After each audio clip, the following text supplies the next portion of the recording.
Kalian tahu gak, di zaman dulu ada sebuah kota kecil yang sangat sepi. Lalu di suatu malam terdengar suara ledakan, dan keesokan paginya ditemukan serpihan logam aneh di ladang.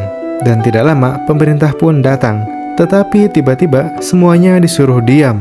Inilah kisah Roswell 1947, insiden misterius yang jadi fondasi semua cerita UFO dan alien modern. Roswell adalah kota kecil di negara bagian New Mexico, Amerika Serikat. Pada tahun 1947, kota ini dikenal hanya karena punya pangkalan militer, yakni Roswell Army Airfield, yang disingkat RAF atau RAF.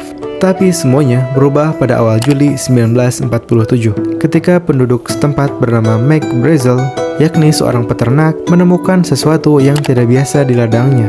Dia menemukan serpihan logam aneh, potongan seperti foil tapi tidak bisa dibakar atau dipotong, serta batang-batang tipis yang tidak bisa patah.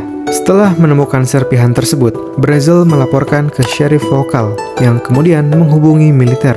Pada 8 Juli 1947, RAAF mengeluarkan pernyataan resmi melalui media. Isinya yaitu, Angkatan Udara telah menangkap sebuah piring terbang. Dan boom, berita itu langsung meledak. Koran lokal yakni Roswell Daily Record mencetaknya sebagai headline utama, dan masyarakat jadi gempar. Dan hanya sehari setelah pernyataan mengejutkan itu, militer mengubah ceritanya pada 9 Juli 1947. Mereka mengatakan, benda yang jatuh adalah balon cuaca biasa, bukan piring terbang. Mereka bahkan menunjukkan puing-puing baru kepada media, terdiri dari balok kayu, foil, dan tali, yang tampak biasa dan tidak mencurigakan. Akhirnya media pun jadi tenang. Publik perlahan lupa dan kasus Roswell mulai menghilang dari perhatian untuk sementara. Sekitar 30 tahun kemudian, pada 1978, kasus Roswell hidup kembali. Peneliti UFO bernama Stanton Friedman mewawancarai pensiunan mayor militer yang bernama Jesse Marcel, orang yang dulu ikut menangani puing-puing Roswell. Marcel berkata, "Apa yang saya lihat di ladang itu bukan balon cuaca. Itu sesuatu yang tidak pernah saya lihat sebelumnya.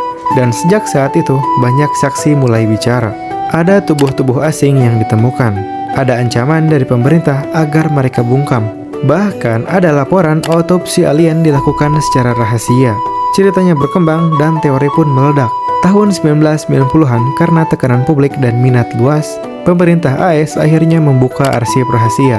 Di tahun 1994, mereka mengakui bahwa benda yang jatuh memang bukan balon biasa, tapi bagian dari proyek Mogul, sebuah misi rahasia untuk mendeteksi uji coba nuklir Soviet melalui balon